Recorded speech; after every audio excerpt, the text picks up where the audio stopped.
Jorge Cruz. How you been? Hey guys, thank you all for coming tonight. Thank you so much. Thank you guys. Good Got to your see you all iPad Pro tonight. there. I love. Yeah. Perfect. How are you, Jay? Very good. Thank you very much for coming tonight. We really absolutely. appreciate it. Absolutely. So I wanted to ask a couple of questions about your beginnings, your start, because Yeah.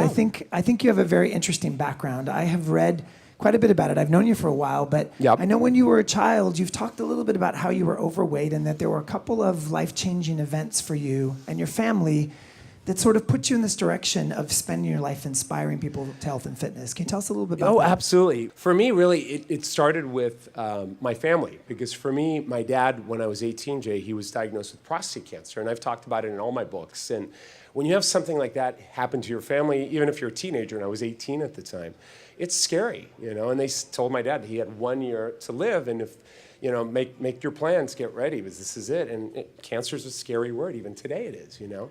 And so that really planted a seed in me that got me to think about, well, what is important in life, you know. And I thought, you know, your health is everything. If you don't have health, you're bankrupt. I don't care how much money you have or if you have great relationships, the love of your life. It doesn't matter if you don't have health. Would you all agree, guys? Right? So that's why we're here tonight. So that was my start. And, you know, I always tell people, Jay, there's always a silver lining in everything. And with my dad, it's that. And luckily today, 30 years later, Mel is my dad. He is alive and well, and he's 85. He just celebrated his 85th birthday. So they told him 1 year to live, and Yeah. he actually lived 30 more years. extra years, and he's still cooking, you know. And he changed his diet. I'm going to share with you guys tonight a little bit of the diet that I'm talking about, but a very similar plant-based diet that really healed his body. It was powerful. And you have your own personal story. As a kid, you were Yeah. overweight as well, right? Well, you know, I guess, yeah, if we're going to get into that, sure, I was a chubby kid. I grew up in a Mexican-American family, you know, with a name like Jorge. How many Spanish speakers do we have here tonight? ¿Quién habla español? Bienvenidos. Very good. En español. Very welcome, everyone. But being in a Latin family, you know, Latin people like to do. They love to eat, especially if they're happy. But even if they're sad, and if they're depressed, and if they're angry. So my grandmother raised me. Her name was Maria. And bless her heart, I have good genes, but she lived to be 102. She passed away just 4 years ago. And she raised me, but she raised me with food being, I mean, how many people can relate that food was a reward or a comfort, right? And we all tend to go to that, you know. So for me, as a young kid, food was everything, you know. And I have two sons. I have my partner Sam and I, we have an 11-year-old son and a 9-year-old son. And seeing them, I don't know, for me, I feel like I feel really blessed that maybe why I'm doing what I'm doing now is now having an impact on the next generation. Because we can make a change in our lives, but it's so cool, guys, if you can share what you've learned with others, right? I mean, and that's why I do what I do, So I also think your big breakthrough was really interesting. You were a trainer in San Diego. Yes, And still live there. Is it correct that Oprah heard one of your podcasts and then... Yes. Boom. I mean, this is Yeah. a long time ago. I mean, I didn't even have a book. I've written a few now. And this is like 1998. I got a call from the Oprah Winfrey Show, and she really launched my career. I'm really blessed to have been so lucky. And I've maintained the relationship. She's had me in O Magazine many times, I think 5 times. She had me once as the centerfold in O. I was the tear out. Very chic, you know. I missed that issue. My centerfold days, right, with Oprah. But regardless, she really taught me something very powerful. And I was so nervous, Jay. Oh, I could tell you guys a story. I was just shaking. I was 24. You're meeting Oprah, and this is in 1998. First you got the call, though. Well, the Oprah call Winfrey call scared show. me out, Yeah, of course. But then I had 24 hours to produce a FedEx that had to go overnight, and I was my family lives in San Diego in Ramona. It's near Julian. It's in the country. It's a suburb, we'll say. It was an hour to get to the nearest FedEx station. So we had to hustle. I had 2 hours to hustle. And I was not a celebrity fitness trainer then. I hadn't worked with anyone. I was working as a trainer at a simple gym in La Jolla, which is a nice area of San Diego, of course. But I was working with regular clients. I had started to do some speaking events. And this thing called the internet, they say, was invented. So I was like, what is this internet thing? And back then, there wasn't even, I don't know. I mean, there was Apple, thank goodness. And I had Apple. I was the biggest Apple person. Oh, I never told you this, what I did in college. I'll tell you later. I was a student rep for Apple. It's how I paid my way through school. It was one of my best experiences. But regardless, what were we talking about, Jay? What were we talking about? No, we were saying something very deep. The first time going on the show. Oh, with Oprah. Yeah, Where's said Oprah? on the show. Oprah. Don't forget Oprah. No, I love Oprah. No, how can we forget her? No, and she told, the lesson. She gave me the most important lesson that I would share with all of you if you want to make New Year's resolutions work or you just want to do something that you've not been able to do in a long time.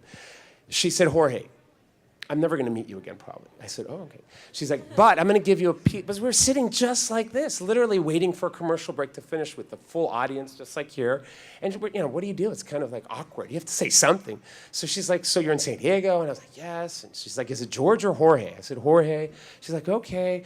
And I said, Oprah, give me one piece of advice. She said, here it is. Keep it simple.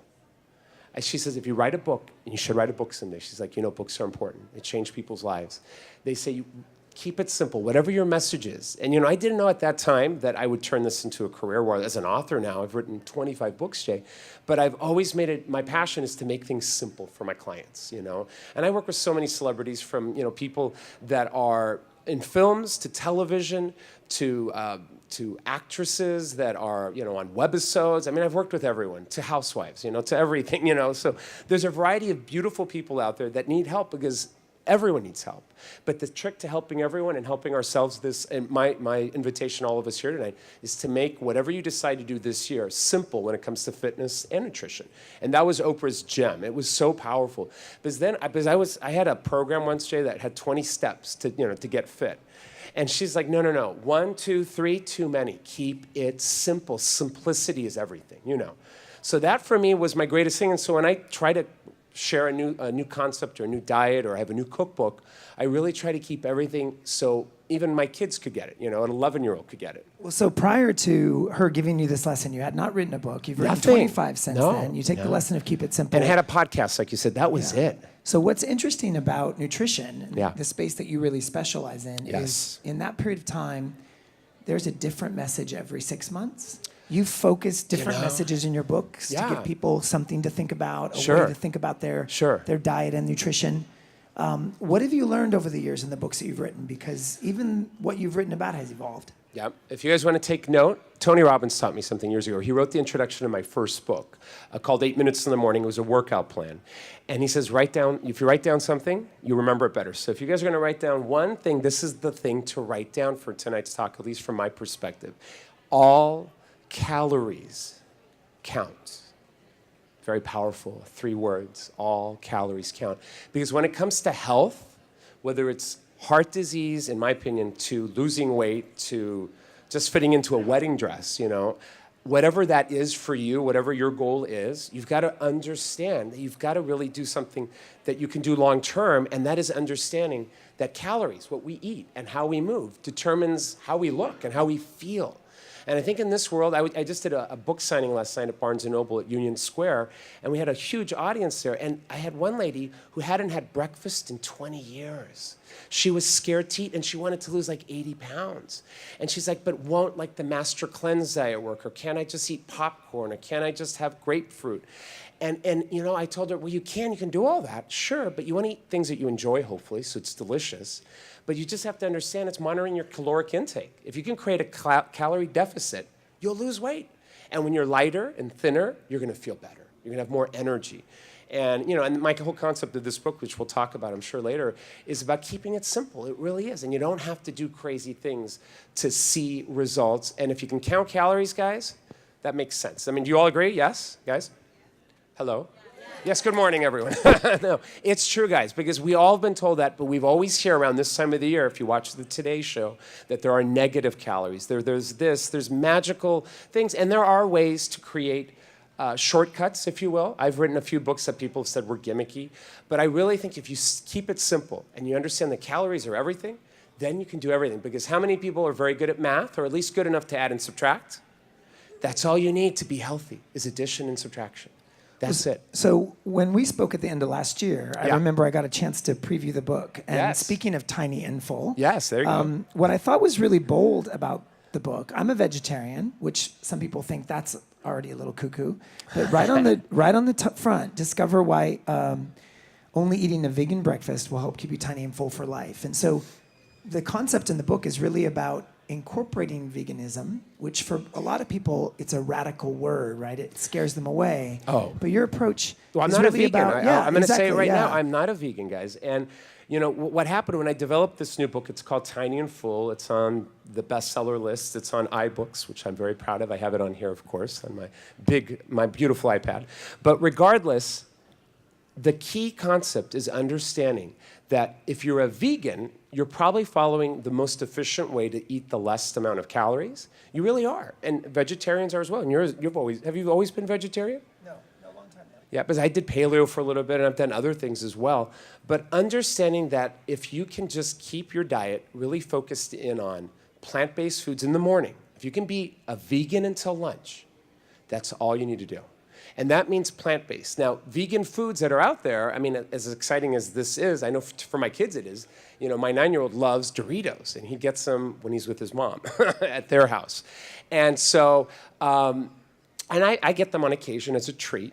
But, you know, those kind of foods are vegan. And eating Dorito chips, I hate to say it, isn't probably the best thing because it takes just 8 to 9 chips to equal 100 calories. And you can eat like 25 beautiful strawberries for 100 calories too. So when I teach people that it's not just being a vegan, it's eating plant-based foods. And just until lunch, then at lunch you can cheat. You can literally be normal and you're free to do what you want to do. So you can eat the foods that you love, whether it's pizza or burgers or cheese or even honey. Because vegans normally can't eat any of that. And you know, I was just with Steve Harvey just a week before the Miss Universe event. You heard about that. How many people heard about that, right? I love Steve Harvey, and he asked me to mention this, so if you don't mind, tomorrow I'm on his show. We're doing a whole diet war, it's called, because we're trying to debunk all this. So it'll be on national TV. I'll be here in New York, but it will air from Chicago tomorrow. And it's this idea that if you can really understand that your calories are everything, and if you can eat a diet that has, you know, the lower amount of calories, but where you're not hungry, that's what the full part means in the book. It's having a full plate that you can enjoy and feeling full, not stuffed. But I mean, number one saboteur, and I don't care if it's an A-lister or a mom with 2 kids or some business executive I'm working with, they really just don't have that time to waste, you know, Jay? So if you can keep things simple and eat foods that are going to be filling but low calories, then you really technically don't have to count calories. Although we do it all for them in the book, you know. Sure. So. I mean, I think one of the things that's interesting about doing it for breakfast or in the morning, is you'll probably be more full even through lunch, and it carries over, and it also makes you think about it at least once a day. It becomes a bit of a ritual. So it does. You start to enjoy it, you incorporate it into more of your meals, and it's sort of a way to get started off of, you know, the right foot. Oh, there's no question. And when I'm working with 5 people. I'll give you a little sneak peek story for tomorrow's Steve Harvey show, because it's national. It's really exciting. There's a different trainer, another celebrity trainer, that the other 5 people. So we have 5 people that I'm working with and 5 on the other side. And I told them, guys, is it like a throwdown? It is. It's like a fitness face-off, you know? It's really kind of like a competition. And it's for 2 months, so you'll be able to follow it nationwide for 2 months. So I'm really honored to have been a part of this, and I've trained Steve, and he's got a few people that train him, but I'm one of his team, Team Steve Harvey and all that. But the average person in their first week that they did this plan, because we filmed this back before Miss Universe, so we filmed it, how long ago was that, Sam? A month ago. We filmed it a month ago. They lost in their first week 12, the average. Now, I'm going to tell you, these people had more weight to lose. They were like, the lowest they had was 280 pounds. The highest was like 330. So they're very heavy people. None of them were over 30, which was shocking. They were all very young millennials, you know. And what happened is they just got busy, you know. They just ate too much, and they work in a company where food is available everywhere, and they just eat mindlessly, right? So the results are powerful. I always tell people, technically, you should only be losing 2 to 3 pounds of weight a week. That's what's safe. And honestly, a lot of times these people that lose more than that, they're also, for the first time, eating foods that help cleanse their body of a lot of fiber. Yeah, you have fiber and you have water, and so they are in the bathroom a little bit, but at the end of the week, you've lost 12 pounds, so it looks good. So I invite you all tomorrow to watch that, because you'll see what this kind of eating does. So you have so much expertise in nutrition. You obviously follow a really good plan yourself. I would imagine some people in the audience would be curious to know if you actually do have a cheat day or a cheat meal or a cheat food, and what is that? Well, so for me, to conquer the night is the hardest time. So Sam and I, if we're with the kids and we have the kids with us, we'll enjoy, and this is kind of an interesting treat at night, but it's only 80 calories, so you can all do this. We get frozen bananas that are sliced and frozen strawberries. Now you would think frozen, I mean, what are you gonna do with these things? So blend them and make a smoothie? But you just put them in a bowl and do 1 cup, 80 calories for 1 bowl. And it's the most delicious, the banana's frozen. How many people have had a frozen banana? They taste like vanilla ice cream. Would you all agree? The best treat. So I like to cheat every single night, Jay. I think you can't Your diet. cheating's healthier than my cheating. Well, and sometimes they make dark chocolate dipped bananas. Sam and I will do that as well. So it's super delicious. But for me, after lunch, literally, or starting out lunch, I should say, I eat what I want, and that means if I'm having lunch and I want a chicken Caesar salad, I'll have that. If I want a roasted chicken, I'll have that. If I want fish, I'll have that. Greek yogurt and fruit, I can do it at lunch.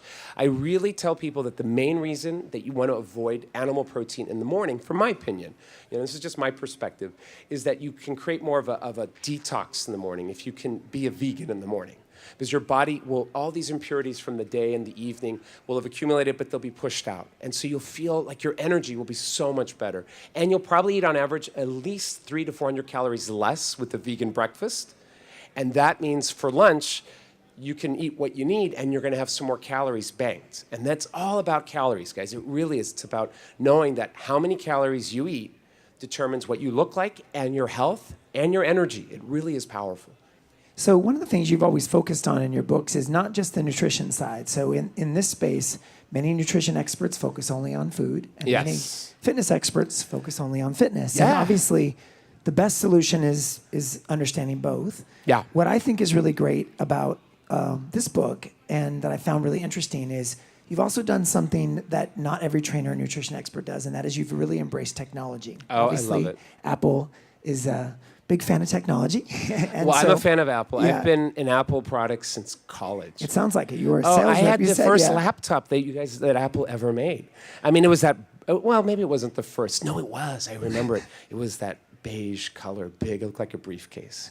I mean, this You're is a dating godsend. yourself, Now, those, yes. I am old, but Yeah. I'm 44, so. But you have in the book, you have a number of great exercise routines, but you also talk a little bit about a basic philosophy, which we found really interesting because it's very similar to the way we look at moving and exercise. Share a little bit about that.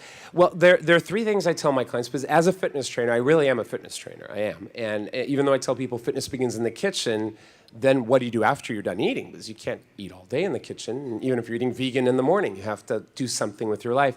And I tell everyone, you have to move every day. But then I tell them, and I think I'm really blessed. This is the best thing about being a dad, because now I can see from my sons, I can really see that I have to explain things in a way that they get it. And if they get it, all of us will get it. My readers get it. Everyone gets it. And so what I tell them is there's just 3 things we got to worry about, because they're too young to go to a gym and lift weights. They're not even, my oldest is 11. He hasn't gone through puberty. Nothing. So what we do is simple. We have a competition every night to see how we did with activities. So Sam and I will make dinner. Well, the kids will be there, and we'll sit down with dinner, and we make the topic at the table. So you could do this with your partners, girlfriend, boyfriends, families, at parties, if people are tracking their movement. But we all, have an unfair advantage because we have an Apple Watch. Even my kids have them, so they were very happy. That was kind of one of their gifts this last year. Sam has one, I have one, so we all have one. And so what we do is we monitor how many hours we all stand every day. But as I tell them, it starts with one thing. You have to start standing. And what standing does, guys, this is very powerful. I should ask you all to stand right now, probably, but I'm not. But who knows that if you can stand 10 hours in a day, guess how many calories with doing nothing more than just standing? And it doesn't have to be necessarily completely focused, 10 hours uninterrupted standing. It's throughout the day. Every little piece counts, Every little activity counts. But if you can do 10 hours, you can lose up to 300, or you can burn and consume up to 300 more calories. And that's because your lower body is the largest muscles, as we know, in the body, from the gluteus maximus, the quads and hamstrings, the whole lower body. It's your metabolism. And if you're not standing 10 hours a day, guys, you probably have a broken metabolism. How many people feel that their metabolism is shot? It's because we sit too much. So stand. 10 hours a day is my goal for all of us, and that's what I tell my kids. So we're all looking, and we pull up our little, the report that the activity app does, and we love that activity app. So that's the first thing. So just two more things. The second thing we monitor, Sam and I will do with the kids, we'll ask them, all right, guys, how many steps did you get today? Who got more steps? So we'll monitor that, and there's a little competition for that. Well, I got 10,000. I got 8,000. Oh, I didn't move at all. I got 5,000, 4,000.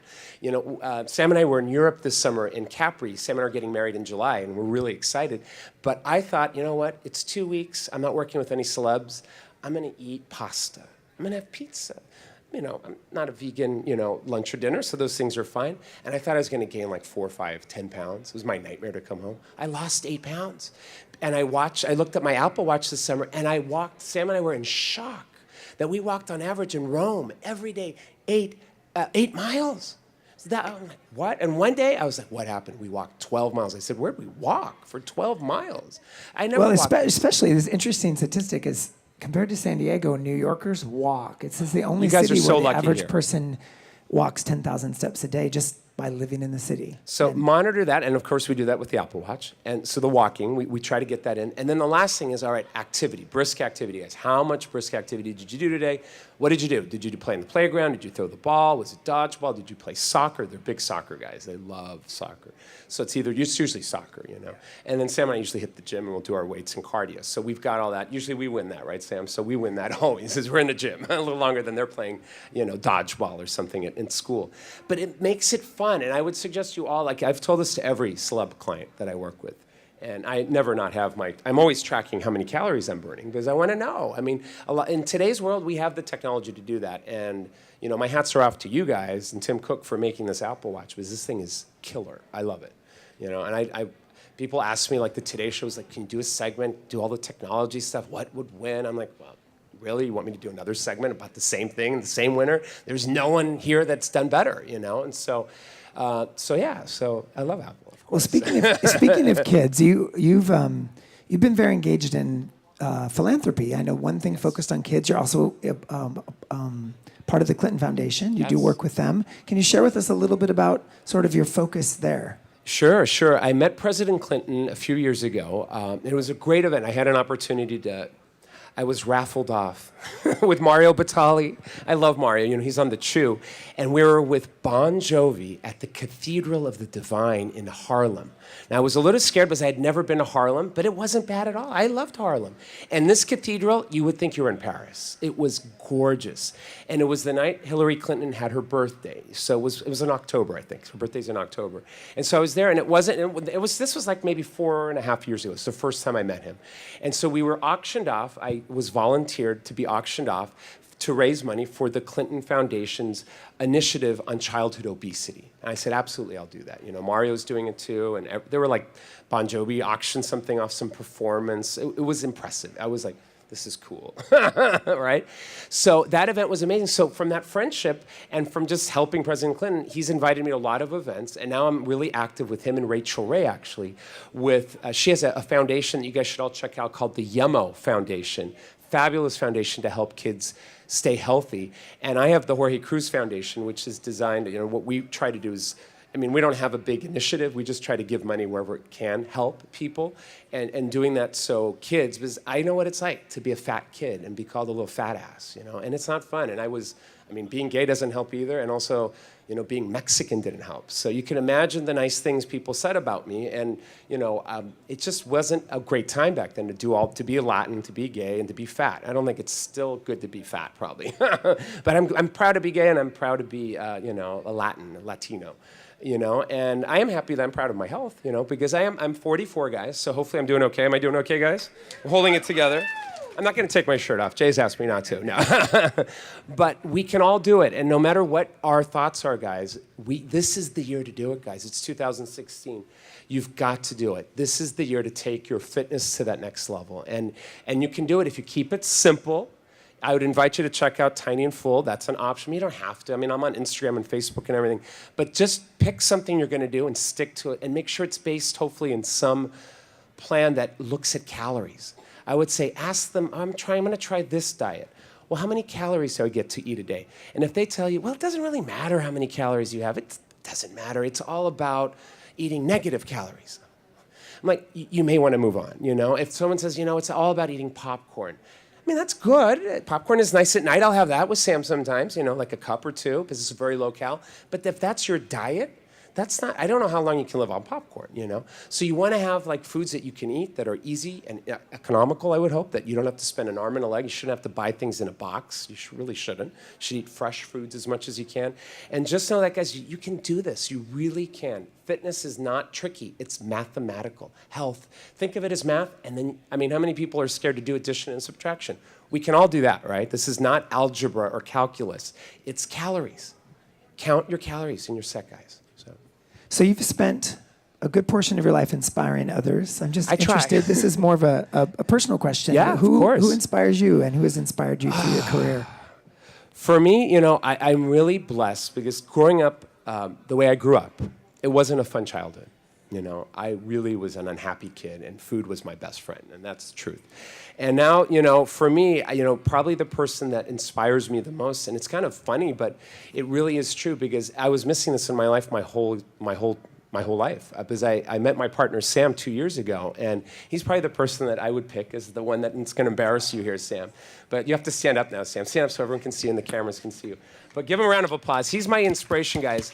He has like restored my faith in love, which is wonderful because straight or gay, I'm sure. It's hard to find the right person, right, guys? I mean, how many people have found the right person? You're very lucky. Because it's hard. I was looking for many years. And to find someone that is your opposite and to have that balance is everything. And that's my inspiration, is stay fit. So he and I can go travel. We're getting married this July weekend, or 4th of July weekend in Capri. So we're going to be on the big island of Capri. We're excited about that. And I want to look good in Capri. And I also want to play and climb the rocks and swim in the water. We were there this last summer. So my inspiration is, I don't know, it's Sam, because he really has taught me about love. And I think if we all can have love, they say that's all we need, right, Jay? I mean, I kind of like the Beatles. So. Yeah. Yeah. So I would love to open up the conversation Yes, to all please. of you. We have a couple of people out in the audience with microphones, this is your opportunity to ask amazing nutrition and fitness expert a question you might have. Why don't we start right in the back there? Welcome, welcome. Hi, how are you? Good. Tell us your name. Debbie. Debbie. My question is actually to your point about calories. I struggle with counting calories. I feel like it's very overwhelming. Usually I'm good with monitoring my food intake and portion control and things of that nature. But when it comes to calorie intake, that's where I struggle. What would you say is a probably easier way to manage calorie counting? Well, what I had all my, that's a great question. Did you guys all hear the question, right? How do you count calories? That's a good one. Well, you had to track the ones. There's only two things that cause calories to change in your body, and that's movement or eating. It's pretty basic, so you just have to monitor those two things. The eating part, luckily, you know, I use a great app called MyFitnessPal. They're a good one. Do you have one that you recommend, Jay, to count calories? Lose It. Which other one? Yeah, Fujicate, MyFitnessPal, Lose It. Yeah, they're designed to make it really simple. In some cases, you'll just start to tap in generally the food you eat, and because a lot of it's crowdsourced, very quickly the option that's your option pops up. Doesn't have to be exactly right. You can choose something close, but you don't have to think about it. And what's great is with the health kit infrastructure on iOS, now many activity trackers will keep track of your movement. The other app keeps track of your calories, and automatically it will let you sort of know where you're at without you having to even do the math, which is great. No, and really the trickiest thing and the way to solve this, though, and this was something that Dr. Oz has taught me for years, was I was just on a show last month, and Dr. Oz is an amazing doctor. You know, I think he's changed the health of this world so much. He's amazing. He's one of my mentors. He inspires me when it comes to medicine and health and everything. He taught me a very important lesson on air when I was the guest, you know, on camera with him. And he said, Jorge, the most important thing that I've learned is you have to automate your meals when you want to lose weight, because most people don't have time to count calories. And that means simply just have the same thing for breakfast. I mean, you know, for me, I have the same thing every day, Jay. I have a half a cup of oatmeal, 1 cup of strawberries or blueberries. I know the caloric count right in here. Half a cup of oatmeal, 150 calories. I had a cup of water, 0 calories. You know, 1 minute to make Quaker Instant Oats, done, and then my 1 cup of berries, 80 calories. And I'm done. I have a pea shake too every day. I have a pea shake and it's about 60 calories. So I already know. But if you automate, it's easy. And then one of my clients at the Steve Harvey show, I gave him some of the recipes from the book because we have some smoothies and some other things. He bought little mason jars, 7 of them, and he made a big batch. He was like a Jamba Juice man. He made his big batch of smoothie material and poured it into his little mason jars, and then he had his refrigerator, and he took a picture, and he put it on Facebook and shared it with me, and I'm like, wow, I'm proud of you. You've automated. And he knows each one is 300 calories. Well, so does that help? Yeah. A little bit. Go ahead. I've also heard that if you don't have to automate every meal, but if you can automate 1 or 2, then you're not keeping. No. And a lot of people like variety just at lunch, or. And I would automate breakfast. That's the one because we can control that one. You can control that. Lunch and dinner are harder, and that's why those apps help for those. But you know what? As much as it's hard when you eat out, I mean, Sam and I eat out all the time. We always eat for lunch, and we're so boring. You guys would probably love us or hate us. We have a chicken Caesar salad 80% of the time. I want to say maybe more. And I know, on average, they're very rich. This dressing, we go light on the dressing. We try to avoid croutons, but I like the croutons. It's okay. Cheese, Parmesan, all that. And I get a chicken breast. And I know that's a little more in calories. Usually for me, it's about 600 calories, but that's okay. And then the other thing of talking about calories, you guys have to customize your caloric value for yourself based on your age and your weight and your sex. And I talk about that in Tiny and Full because a lot of times people are like, well, so what's your goal for the new year? I want to lose 10 pounds. Great. Well, how much are you eating? Oh, I don't know. What's your goal for the day calorically? I don't know. I'm just not going to eat breakfast and lunch. And then they sit down and eat a Domino's pizza, and that's too much food at one time. And you could eat 6,000 calories. It's possible in one meal, in 10 minutes. I've seen people do 8,000 in 10 minutes. I mean, you can't out-train a bad diet. That's all I can say. Do we have another question? Right here. Back there, yeah. Nope. Right. In the front? There, yes. You have such a beautiful smile. I can't miss you. Your smile's nice too, but. Hi, Jorge. Thank you so much for being here this evening. My name is Danielle, and my question is, I think one of the things with eating healthy, particularly in like communities where there might be like lower socioeconomic situations, things of that nature, that a lot of people say, or the first thing that they say is eating healthy is so expensive. Is there something that you can suggest, or are there some like 3 things off the top of your head that you can suggest that are good foods to eat that are not super expensive? So maybe like a snack, something that's good for lunch, and then a quick and easy dinner? I have a few. Do you, Jay? You first. It's you. No. Oh. Well, people think I'm crazy, but I love fruit, and it's so damn cheap. You can buy a banana at Trader Joe's for 19 cents, see? And that's good. And strawberries, I go to Trader Joe's or Whole Foods a lot. They're very inexpensive. So fruit, shockingly, it's inexpensive. They haven't jacked up the prices yet. So plant-based foods are the best. And I'm growing up in a Latin family. I know we didn't eat a lot of fresh fruits. I mean, we ate cheese and quesadillas, and my favorite was nachos and tortillas y queso and all the things my grandma would give me. And it's hard to say no to that. And shockingly, guess what is more expensive? The Doritos, the Coca-Colas, all the canned and processed foods, because they have so many more chemicals and things. If you can eat 1 week, have your people eat 1 week from they can use a bag maybe, like if it's a salad, but no boxes. Try to challenge them to eat a week without boxes. And they'll save probably like $100 to $200 in groceries. And more importantly, they're going to lose weight and they're going to feel better. So chicken, you can grill it. It's not that hard. Salads, you can buy, I love Costco. You can go to Costco, save money there. Whatever you want, go to places that have the things you like, but just go to the right areas. And actually, if you're on a budget and, don't want to waste money, they always say shop the periphery, right? Jay, do you remember that? Right, yeah, never go in the middle of the grocery store. It's dangerous in there.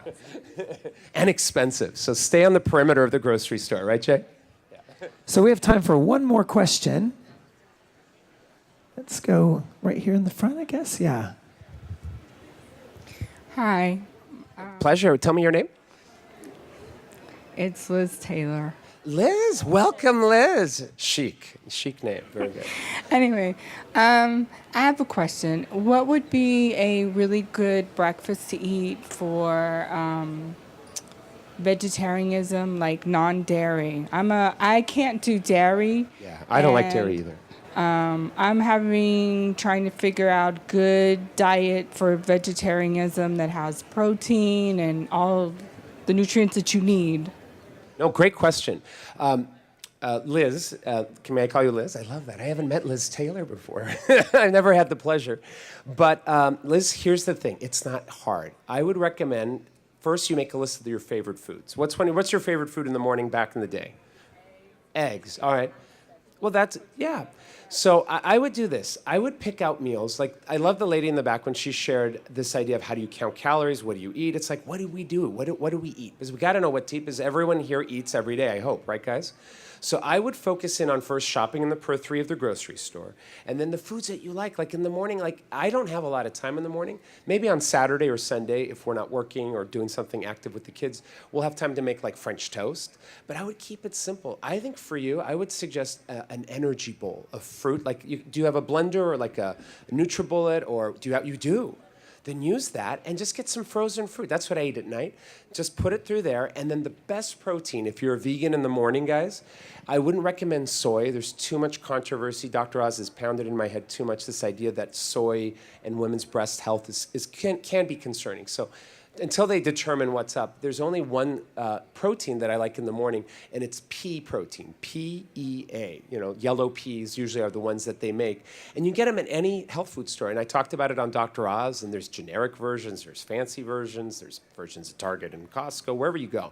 So if you can do pea protein in the morning and get at least 10 grams, what pea protein does is it truly stops hunger for 4 hours. And that really, guys, I would end on this important note. I mean, not that we're ending yet, or maybe we are, but controlling your hunger and your appetite is everything. If you can control that, guys, you will lose weight and you'll be healthy. So in the morning, when you have your morning breakfast, Liz, I would do something simple. Make sure you feel good afterwards. If you're still like, oh God, I didn't get enough food and I'm hungry, then you need to find something more filling. But fruit, again, or strawberries, I mean, it's a little cheat sheet here, but look, you see all these great little foods. So I would probably focus in on some plant-based food or something simple, but and pea protein. And then at lunch and dinner, you can eat regular animal-based protein, whether it's a protein powder or hopefully real food, Yeah. Hope that helps. Of course. Thanks, Liz. Jorge, we really